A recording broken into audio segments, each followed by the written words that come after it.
and welcome to my YouTube video. Today we're doing a studio vlog. So I'm just gonna talk through some of the things I've been working on. First, I've been trying to make some new stuff for my vendoring and tabling that I can sell. So I had this leftover clay from school that I really didn't use, but it's air dry and just, water activated. So I wanted to make some magnets out of those. So I put up the clay and it's been like 2-3 years since I used it, so it was hard as a brick. So I had to rehydrate it, that you will see in these clips, which took longer than I expected, and I came back to it. It was just too much water. So I had the opposite problem where it's kind of just soup.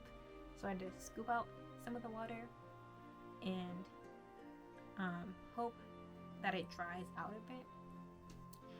Luckily that didn't take too long, but I had to come back to it a different day and didn't get to work on it as soon as I hoped. So I came back to it. My sister helped me make some clay magnets. We just did some kind of oval shapes, circle shapes, and a couple of stars just to be able to have space to paint on them. I hope to make some designs for Lunar New Year this year, the snake. So, and my branding, and just me and my sister just loves making stars. So we're just gonna add up simple magnets and things. So after we let that air dry for a couple days, we sanded them before we primed them. I didn't film that because I sanded it during Christmas, and my nieces and nephews came over, and I used some willing child labor to help sand them down. So I didn't get that on video, but they got to help me sand them down before I primed them. So a different day, when it was nice outside, I primed the first side and let it dry. And then when that was dry, I wanted to prime the other side, even though the magnet's just going to go on there. I just want to make sure everything's sealed because it's water activated and air dry. I don't want anyone reactivating the clay and it going to mush. But it's been snowing so much here that I haven't been able to actually go back and prime the other side. So that project is kind of on hold right now. So the next thing I ended up doing, like, I had to pivot. So the next thing I had to do was make inventory of the stock that I do have right now. So I made my sister make this spreadsheet, and I sat down and I counted all of my inventory of the things I have: comics, zines, prints, greeting cards, keychains, just kind of random things like that, to see what I do have and see things I do want to get in the future. And while I was in the middle of counting that, I was lucky enough to get my new comic order in. I was super excited because I felt like I was waiting for that forever. So you get to see me open it up on camera. I'm really happy with the way these turned out. There were a couple of spelling mistakes, but it was kind of bound to happen with no proofreader, and to my dyslexia. But the theme of this comic is kind of a diary, like kind of my own personal diary. So would it really have been my diary if I didn't have a couple things misspelled?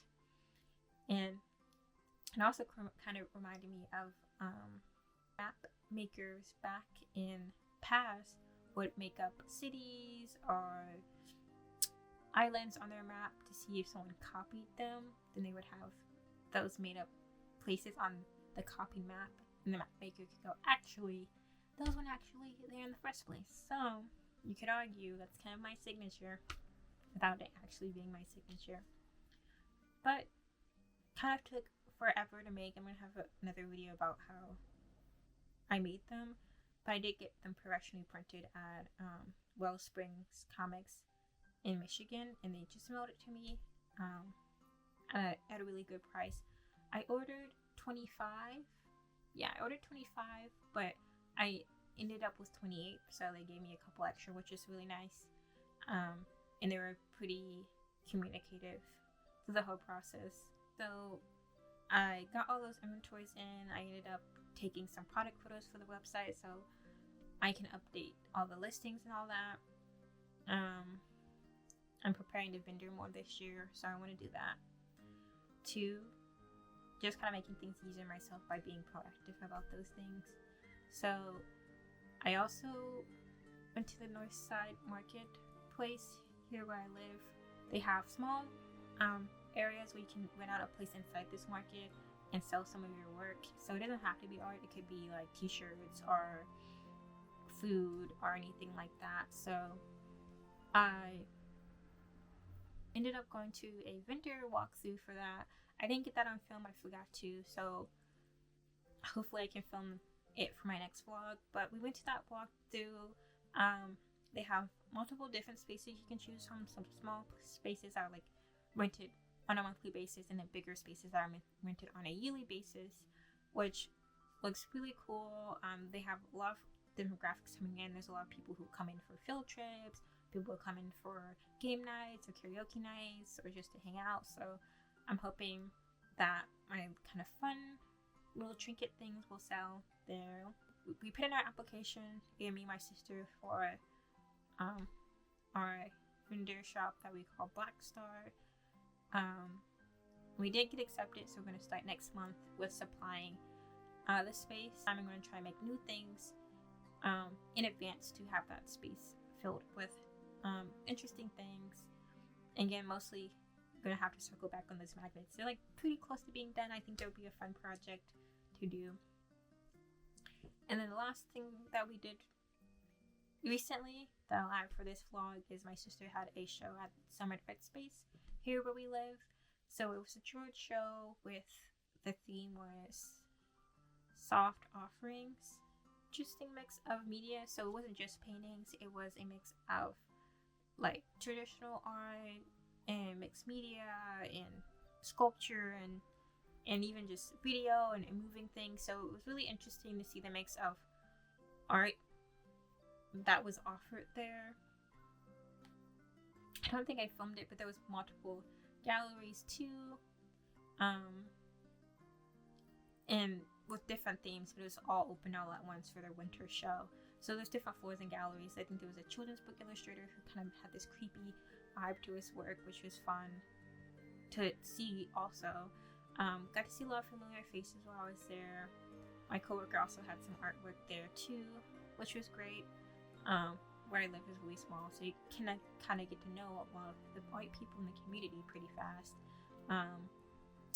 And then one of the galleries was a sculpture work with these like long, kind of delicate looking stick pieced together, and it was just very beautiful artwork and kind of circling through, trying to see how it worked. Kind of looked very fragile. So another person who was there was like, I kind of want to touch it. It just looks like it would fall apart. But yet it's just so self-supported. Another guy comes over and he shakes the piece, and I'm like my soul jumped out of my body. I was like, you can't touch it. You can't touch the artwork, let alone shake it like that. So me, my sister, and this other lady are like looking at this man like, oh my god, did he just do that? And he reassured us. He's like, actually, that's my artwork. It's okay. And I was like still shaken up because I was like, hey, he would have broke it, not me. I didn't touch it. But I kind of love, low-key kind of love when artists do that. There's special privileges of touching their own work. But we did stop into some of the studios that were also inside this gallery space too, and talked to one of the artists who was there, and then headed out. So that was kind of the eventfulness of what's been happening recently. But hopefully I can come back to you with more vlogs, a lot more vending. Try to keep you guys up to date with all the stuff I'm doing. But yeah, have any questions? Maybe I missed something in this vlog. We'll have to follow up with the magnets next video. But thanks for watching, and see you again soon.